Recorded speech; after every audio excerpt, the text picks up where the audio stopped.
Hello friends, നോക്കി നമുക്ക് ഇന്നുണ്ടല്ലോ ഒരു ബ്രേക്ക്ഫാസ്റ്റിന് ഒരു ഭക്ഷണം ഉണ്ടാക്കിയാലോ.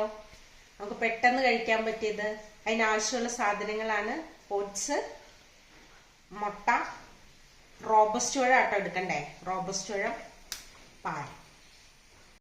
പഴം ഒന്ന് ഉടച്ചു കൊടുക്കാം കേട്ടോ. നമുക്ക് ആദ്യം തന്നെ ഈ പഴം നന്നായിട്ട് ഉടച്ചു കൊടുക്കണം.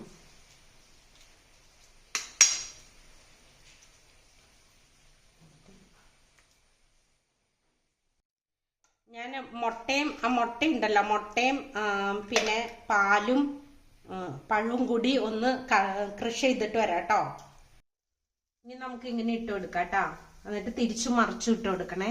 ഇനി കുറച്ചേരം കഴിയുമ്പോൾ നമുക്കത് മറിച്ചിട്ട് കൊടുക്കണേ. ഈ അടിഭാഗം വെന്ത് കഴിയുമ്പോൾ നമുക്കൊന്ന് മറിച്ചിട്ട് കൊടുക്കാം. ഞാൻ മറിച്ചിട്ട് കൊടുത്തിട്ടുണ്ട് കേട്ടോ. അതെ, ഇങ്ങനെ മറിച്ച് ഇട്ട് കൊടുത്തിട്ടുണ്ട്. മറ്റേ ഈ ഭാഗവും കൂടി വെന്ത് കഴിയുമ്പോൾ നമുക്ക് എടുക്കാം. കണ്ടോ, മറിച്ചിട്ടേക്കണം. ഇങ്ങനെ ഓരോ കഷ്ണങ്ങളായിട്ട് നമുക്ക് മുറിച്ച് കഴിക്കാം കേട്ടോ. ഇങ്ങനെ ഒന്ന് ഉണ്ടാക്കി നോക്കാം, കഴിക്കാം.